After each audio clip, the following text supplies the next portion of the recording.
கிறிஸ்துவின் பிறப்பை யாரெல்லாம் கொண்டாட விரும்புறாங்களோ தெளிவா மைண்ட்ல ஒன்னு இருக்கும், அவர் பிறந்ததே என் பாவத்துக்காக சாவறதுக்காக தான்.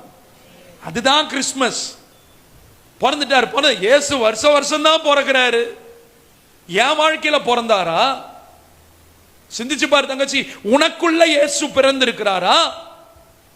இயேசு பிறக்கிறப்ப சத்திரத்துல போய் கேட்கறான், சத்திரத்துல இடம் இல்லைன்றான். வீட்டுல போய் கேட்கறாங்க, வீட்டுல இடம் இல்லைன்றான். எங்கேயாவது ஒரு இடத்துல கோயில்ல போய் கேட்கறாங்க, கோயில்ல இடம் இல்லை. கடைசியில ஆண்டவர் பிறந்து அவரை வைக்கிறது கிடைச்ச இடம் மாடு புல்லு திங்கிற முன்னணையில தூக்கி வச்சிருக்கிறாங்க. கந்த துணியை சுத்தி. பாட்டு வேற நல்லா பாடுறோம், ஏழை மனு உருவாய் பிறந்த, அதுல வேற லிபரட்டா வேற கொடுத்து பாடுறோம், அப்படியே உருகி உருகி பாடுறோம்.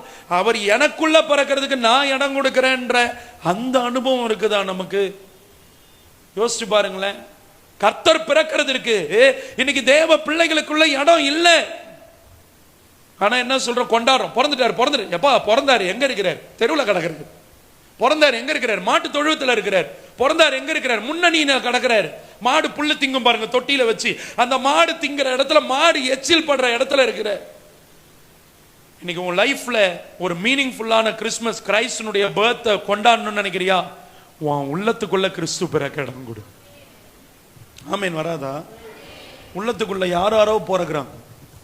ஸ்கூல் படிக்கிறப்ப கிரஷ் பிறகுது, 11th 12th படிக்கிறப்ப ஒரு பேய் பிறகுது, காலேஜ் போனோடனே அங்க ஒண்ணு பிறகுது. புதுசு புதுசா பிறந்துகினே இருக்குது காதல் வடிவத்துல. ஆனா உசுரை கொடுத்து நேசிச்சு உனக்காக என் உயிரே கொடுப்பேன்னு உன் லவ் திரும்பி கிடைக்குமான்னு கூட தெரியாம ஆண்டவர் உயிரை கொடுத்தாரு.